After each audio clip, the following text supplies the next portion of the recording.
انہیں سزا دینی تھی جو سوڈانی قانون کے مطابق جرم تھا۔ ان مجرموں نے جو کچھ کیا سوڈانی حکومت کی بہتری کے لیے کیا تھا۔ علی بن سفیان نے خطرہ مول لے لیا تھا۔ اس نے چھاپے ماروں کی 2 پارٹیاں تیار کر لیں۔ قید خانے میں اسحاق کو ایک اچھے کمرے میں رکھا گیا تھا۔ اسے نہایت اچھا کھانا باعزت طریقے سے دیا جاتا تھا۔ وہ اچھی طرح سمجھتا تھا کہ اس کے ساتھ اتنا اچھا سلوک کیوں ہو رہا ہے۔ عمرو درویش اسے اپنی پوری اسکیم بتا کر گیا تھا۔ اسحاق تنہائی میں بیٹھا اسی کے متعلق سوچتا رہتا تھا۔ اسے 2 خطرے نظر آ رہے تھے۔ ایک یہ کہ عمرو درویش کے قید خانے کی اذیتوں سے تنگ آ کر سوڈانیوں کے ہاتھوں میں کھیلنا شروع کر دیا ہوگا۔ دوسرا خطرہ یہ کہ عمرو درویش کہیں اپنے ہی منصوبے کی نظر نہ ہو گیا ہو۔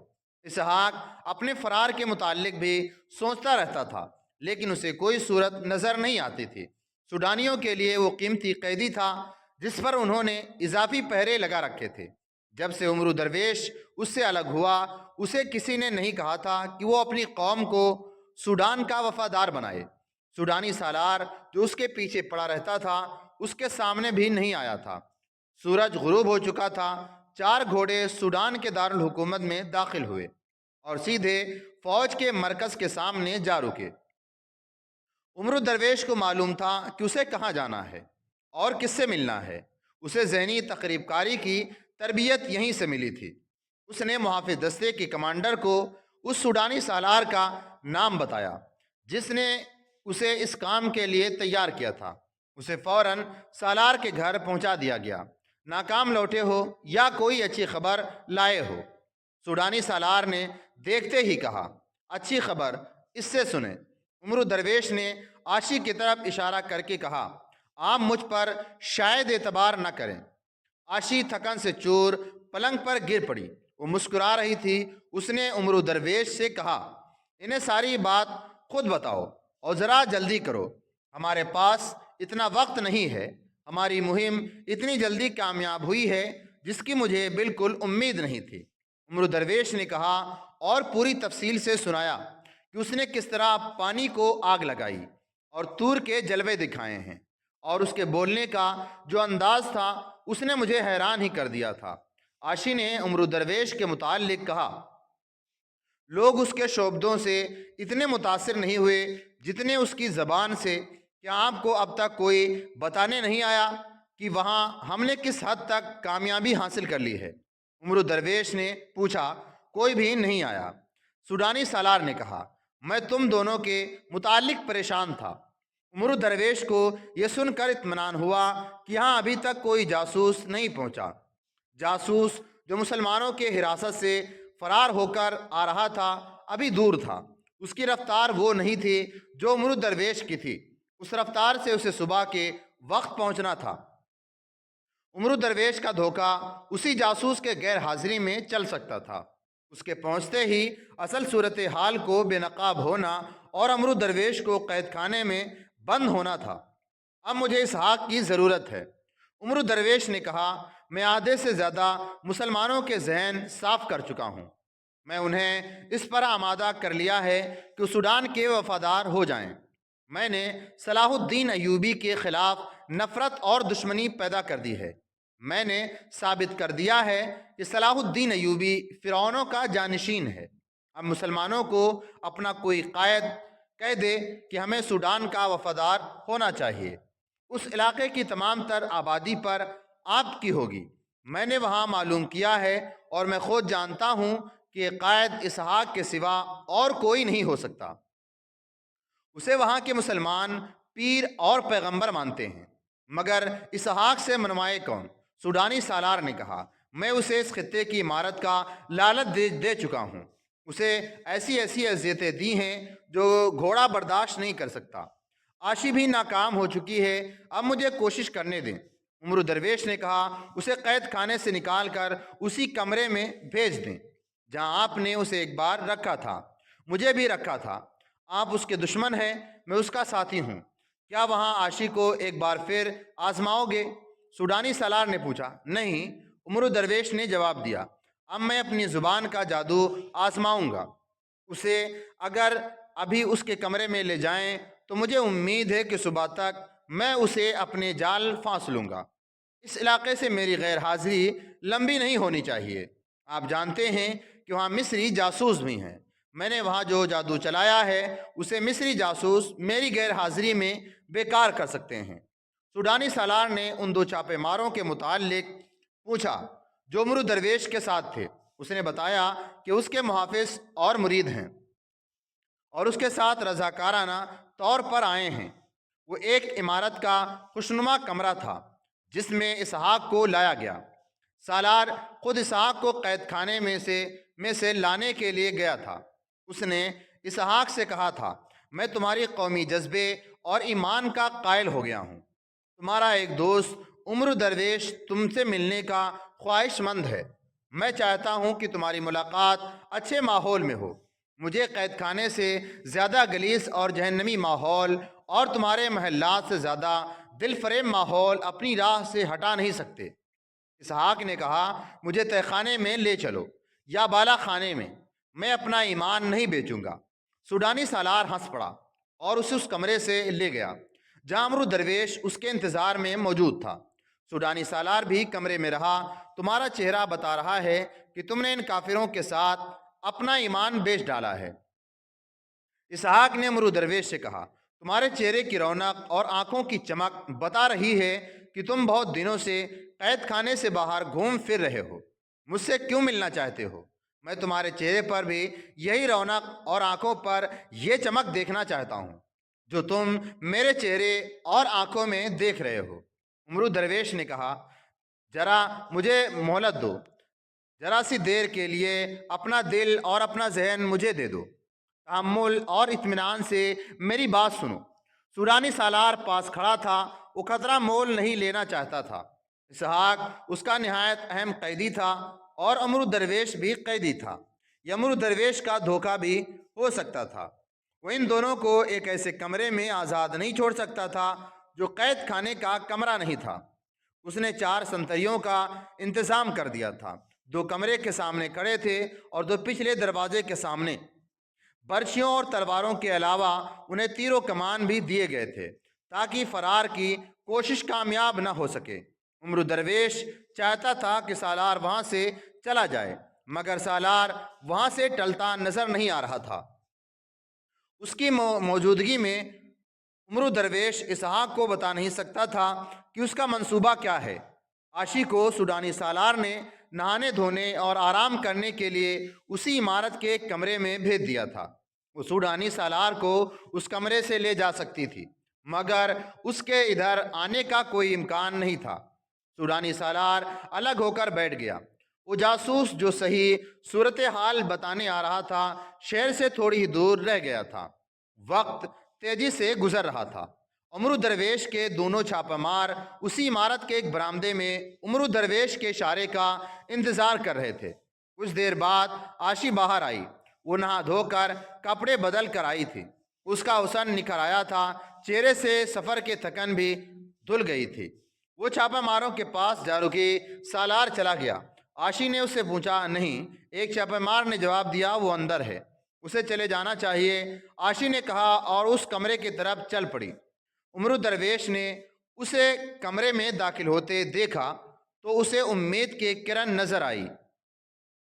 سوڈانی سالار نے اسے دیکھا تو اس کے ہونٹوں پر وہی مسکراہٹ آ گئی جو اس جیسے مردوں کے ہونٹوں پر عاشی جیسی دلکش لڑکی کو دیکھ کر آیا کرتی ہے۔ عاشی پہلے ٹہلتے ٹہلتے سالار کے پیچھے چلی گئی۔ اس نے عمرو درویش کو گہری نظروں سے دیکھا۔ عمرو درویش کو موقع مل گیا۔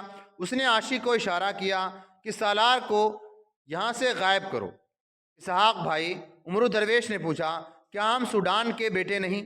میں سب سے پہلے اسلام کا بیٹا ہوں، اسحاق نے جواب دیا، اور میں اب بھی مصری فوج کا کماندار اور سلطان صلاح الدین ایوبی کا وفادار ہوں۔ اگر سوڈان کی زمین میری ماں ہے تو اپنی ماں کو اسلام کے دشمنوں کے حوالے نہیں کر سکتا۔ عمرو درویش، میں تمہاری طرح اسلام کی عظمت اور اپنی غیرت کو فروخت نہیں کر سکتا۔ عاشی نے پیچھے سے سوڈانی سالار کے کندھوں پر دونوں بازو رکھے اور منہ اس کے کان سے لگا کر کہا، چند دنوں میں آپ کا دل مر گیا ہے؟ سوڈانی سالار نے گھوم کر دیکھا تو عاشی کے گال اور بکھرے ہوئے بال سالار کے گالوں سے ٹکرا گئے۔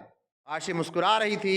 اس نے مقبور تشنا لہجے میں کہا، میں اتنی خطرناک اور تکا دینے والی مہم سے واپس آئی ہوں، کل پھر انہی جنگلیوں کے پاس چلی جاؤں گی جن کے پاس پینے کو پانی کے سوا کچھ بھی نہیں۔ میں تو شراب کی بو کو ترس گئی ہوں۔ اوہ! سوڈانی سالار نے چونک کر کہا، میں اس قصے میں تمہیں بھول ہی گیا تھا۔ میں کسی سے کہہ دیتا ہوں تم اسی کمرے میں چلو۔ عاشی نے کہا، اکیلے کیا خاک مزہ آئے گا، آپ بھی چلیے، یہاں کوئی خطرہ نہیں۔ دونوں طرف سنتری کھڑے ہیں، کچھ دیر بعد یہیں آ جانا۔ عاشی اسی فن کی استاد تھی۔ بچپن سے اب تک اسے مردوں کو اپنے جال میں پھانسنے اور انگلیوں پر نچانے کی تربیت دی گئی تھی۔ اس نے یہی فن اپنے آقاؤں اور استادوں کے خلاف آزمانا شروع کر دیا۔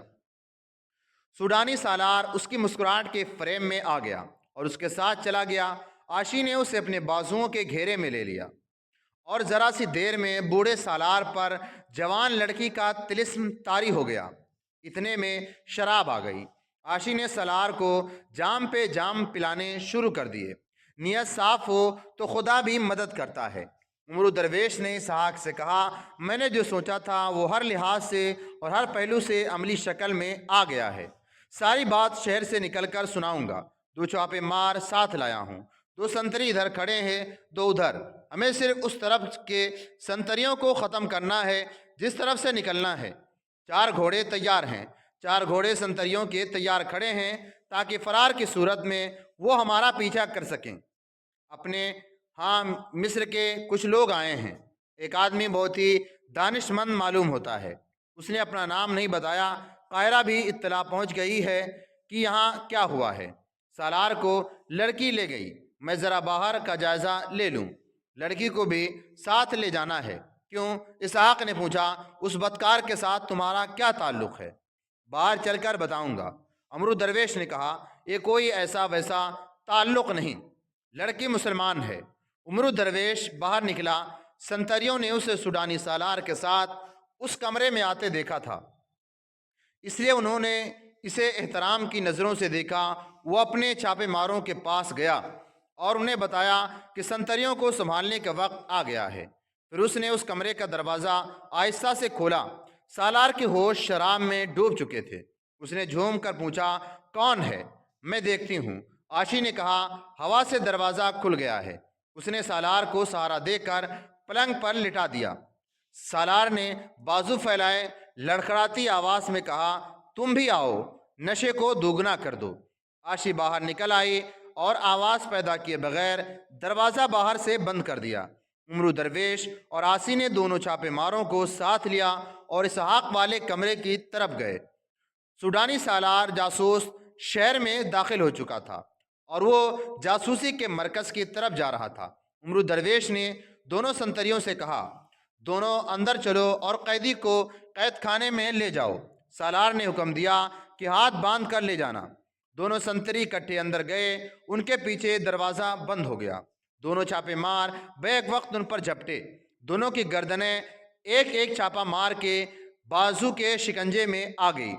چھاپے ماروں نے خنجر پہلے ہی نکال لیے تھے۔ انہوں نے سنتریوں کے دلوں پر وار کیے اور انہیں ختم کر دیا۔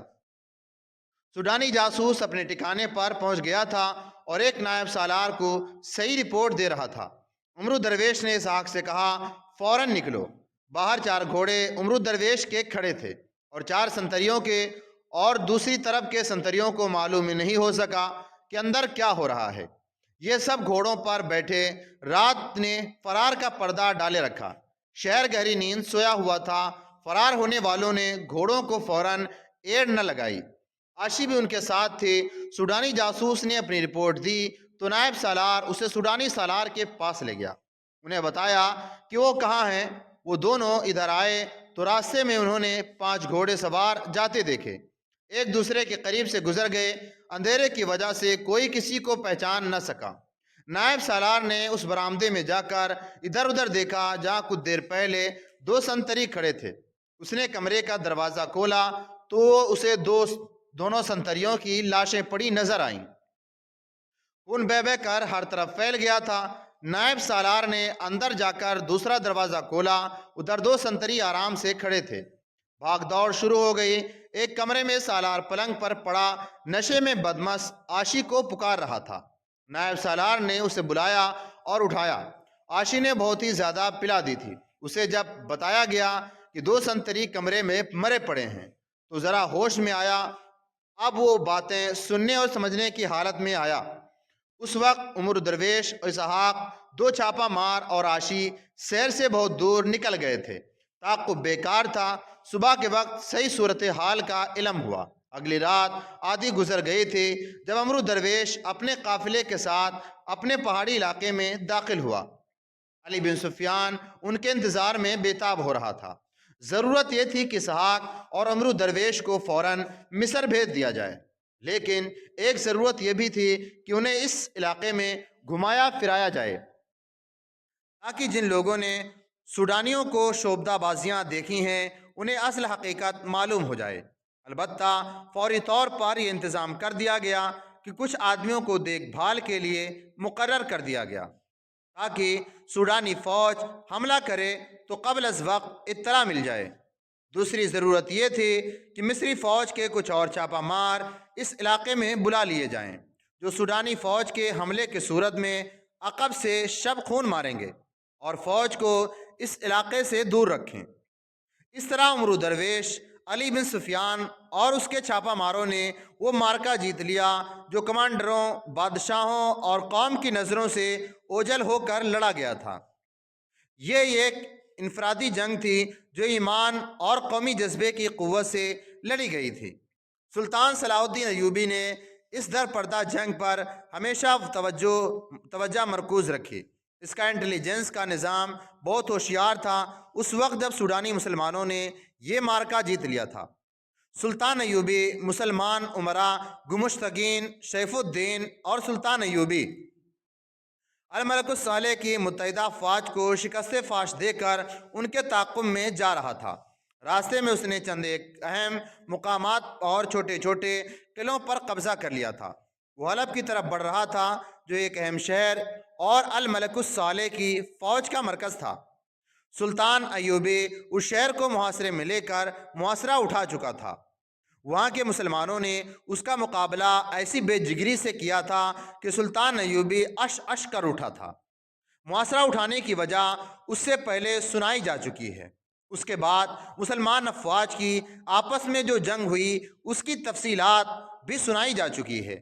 سلطان ایوبی نے تینوں مسلمان فوجوں کو بے تحاشا نقصان پہنچا کر اس طرح پسپا کیا کہ فوجیں بکھر گئیں۔ سلطان ایوبی نے تعاقب جاری رکھا۔ اس کی زیادہ تر توجہ حلب کی فوج پر تھی کیونکہ یہ بہادری سے لڑنے والی فوج تھی۔ یہ حلب کی سمت پسپا ہو رہی تھی۔ سلطان ایوبی اسے راستے میں ہی تباہ کر دینا چاہتا تھا کیونکہ وہ حلب پر قبضہ کرنے کی پیش قدمی کر رہا تھا۔ اس نے تعاقب کا اندازہ یہ نہ رکھا کہ اپنی فوج کو اس کے پیچھے ڈال دیا، بلکہ اس نے اپنے برق رفتار دستے کسی دوسرے راستے سے آگے بھیج دیے اور کچھ چھاپے مار دونوں پہلوؤں پر بھیج دیے۔ حلب کی فوج افراتفری کے عالم میں حلب کو جا رہی تھی۔ آگے جا کر اس کے کمانڈروں نے دیکھا کہ سلطان ایوبی کی فوج نے راستہ روک رکھا ہے۔ حلب کی فوج رک گئی۔ اس کے سپاہیوں میں لڑنے کی ہمت نہیں رہی تھی۔ ان کا ساز و سامان بھی کم رہ گیا تھا، رسد و خوراک بھی کم تھی۔ یہ فوج رکی تو پہلیوں پر سلطان ایوبی کے چھاپے ماروں نے شب خون اور چھاپے مارنے شروع کر دیے۔ سلطان ایوبی کے کمانڈروں نے اعلان کرنے شروع کر دیے، حلب والوں ہتھیار ڈال دو۔ سلطان ایوبی محاذ سے پیچھے تھا۔ اسے اطلاعیں مل رہی تھیں کہ حلب کی فوج ہتھیار ڈالنے کی حالت میں آ رہی ہے۔ اس نے کہا اگر یہ فوج صلیبیوں کی ہوتی تو اس کے ایک بھی سپاہی کو زندہ نہ چھوڑتا، مگر یہ میرے اپنے بھائیوں کی فوج ہے۔ یہ لوگ ہتھیار ڈال دیں گے تو میں انہیں بخش دوں گا۔ مجھے خوشی پھر بھی نہیں ہوگی، مرنے کے بعد میری روح بھی بے چین رہے گی کہ میرے دور میں مسلمانوں کی تلواریں آپس میں ٹکرائی تھیں۔ اگر ہمارے بھائی اب بھی دوست اور دشمن کی پہچان کر لیں تو اس شرمناک غلطی کا ازالہ ہو سکتا ہے۔ دوسرے دن خدا نے سلطان ایوبی کی دعا سن لی۔ اس نے 2 گھوڑ سوار اپنے طرف آتے دیکھے۔ ان میں سے ایک نے سفید جھنڈا اٹھا رکھا تھا۔ ان کے دائیں بائیں سلطان ایوبی کی اپنی فوج کے 2 کماندار تھے۔ قریب آ کر گھوڑے رک گئے۔ ایک کماندار نے گھوڑے سے اتر کر سلام کیا اور کہا، حلب کے حاکم الملک الصالح نے صلح کا پیغام بھیجا ہے۔ یہ 2 ایلچی جنگ بندی اور صلح کے پیغام لائے ہیں۔ ایک ایلچی نے پیغام سلطان ایوبی کے ہاتھوں میں دیا۔ سلطان ایوبی نے پیغام پڑھ کر کہا، الملک الصالح سے کہنا، صلاح الدین ایوبی نے جب جنگ سے پہلے صلح کا پیغام بھیجا تھا تو تم نے فرعونوں کی طرح میرے ایلچی کی بے عزتی کر کے میرا پیغام ٹکرا دیا تھا۔ آج خدائے ذوالجلال نے مجھے طاقت بخشی اور تجھے ذلت دی کہ میں تمہاری فوج کو اس طرح پیس سکتا ہوں جس طرح 2 پتھروں کے درمیان دانے پیسے جاتے ہیں۔ لیکن میرے دشمن تم نہیں، تم اس باپ کے بیٹے ہو جس نے صلیبیوں کو گھٹنوں بیٹھا رکھا ہے تھا۔ اگر تم صلیبیوں سے دوستی گانٹھ لو کر اپنے باپ کی فوج کے خلاف لڑنے آئے تھے، اسے کہنا کہ میں نے تمہیں معاف کیا، دعا کرو کہ اللہ بھی تمہیں معاف کر دے۔ سلطان ایوبی نے اپنی شرط پر صلح کی پیشکش منظور کر لی۔ الملک الصالح کو اس شرط پر اپنی فوج حلب کو لے جانے کی اجازت دے دی کہ جب اس کی فوج حلب آئیں تو حلب کی فوج کوئی مزاحمت نہ کرے۔ ایک اور دلچسپ واقعہ ہوا۔ الملک الصالح اپنی فوج نکال کر لے گیا۔ سیف الدین بھی پسپا ہو کر موصل چلا گیا تھا اور گمشتگین نے اپنے قلعہ حران میں جانے کے بجائے حلب کا رخ کیا۔ سلطان ایوبی اپنی فوج کو اور آگے لے گیا اور ایک مقام ترکمان کو عارضی کیمپ بنا دیا۔ ایک روز حلب کا ایک قاصد اس کے پاس آیا اور الملک الصالح کا ایک پیغام سلطان ایوبی کو دیا۔ سلطان نے پیغام کھول کر پڑھا تو چونک اٹھا، کیونکہ یہ پیغام اس کے نام نہیں بلکہ سیف الدین کے نام تھا۔ الملک الصالح نے سیف الدین کو لکھا تھا، آپ کا خط مل گیا ہے جس میں آپ نے اس پر خفگی کا اظہار کیا ہے کہ میں نے صلاح الدین کے آگے ہتھیار ڈال کر صلح کر لی ہے۔ بے شک میں نے ایسا ہی کیا ہے، لیکن میرے لیے اور کوئی راستہ نہیں تھا۔ میری فوج اس کی فوج کے گھیرے میں آ گئی تھی۔ میرے سپاہی تھکے ہوئے، ڈرے ہوئے اور زخمی تھے۔ میرے سالاروں نے مجھے مشورہ دیا کہ صلاح الدین کو صلح کا دھوکہ دیا جائے اور اپنی فوج کو اس کے چنگل سے نکالا جائے۔ میں نے یہی بہتر جانا اور صلاح الدین ایوبی کو صلح کا پیغام دے دیا۔ محترم غازی سیف الدین، آپ مطمئن رہیں، میں نے وقت حاصل کرنے کے لیے صلح کی ہے، ورنہ میرے پاس آج ایک بھی سپاہی نہ ہوتا۔ میں اب حلب میں اپنی فوج کی تنظیم نو کر رہا ہوں، نئی بھرتی شروع کرا دی ہے۔ میں نے صلاح الدین ایوبی کی یہ شرط تسلیم کر لی ہے کہ اس کی فوج حلب میں آئے گی تو ہماری فوج مزاحمت نہیں کرے گی، لیکن وہ جب یہاں آئے گا تو اس کی فوج کو ایسی مزاحمت ملے گی جو اس کے تصور میں بھی نہیں آ سکتی۔ آپ اپنی فوج کو ذرا ازسر نو تیار کر لیں، ہمیں صلاح الدین ایوبی کے خلاف لڑنا اور اس کی طاقت کو ختم کرنا ہے۔ اس پیغام میں اور بہت کچھ لکھا تھا۔ مورخین نے اس پر اتفاق کیا ہے کہ الملک الصالح نے سلطان ایوبی کو صلح کا دھوکہ دیا تھا، اور اس پر بھی کہ الملک الصالح نے سیف الدین کے خط کے جواب میں جو خط لکھا تھا وہ غلطی سے سلطان ایوبی کو مل گیا تھا یا قاصد سلطان ایوبی کا جاسوس تھا۔ یورپی مورخین نے لکھا ہے کہ یہ قاصد کی غلطی تھی۔ دونوں نے لکھا ہے کہ پیغام بمہر کیا گیا تو باہر غلطی سے سلطان ایوبی کا نام لکھ دیا گیا تھا۔ مسلمان مورخین جن میں سراج الدین خاص طور سے قابل ذکر ہے لکھتا ہے کہ سلطان ایوبی کا نظام جاسوسی ایسا باکمال تھا کہ الملک الصالح کا قاصد اس کا جاسوس تھا۔ وہ الملک الصالح کا اتنا اہم پیغام سلطان ایوبی کے پاس لے آیا۔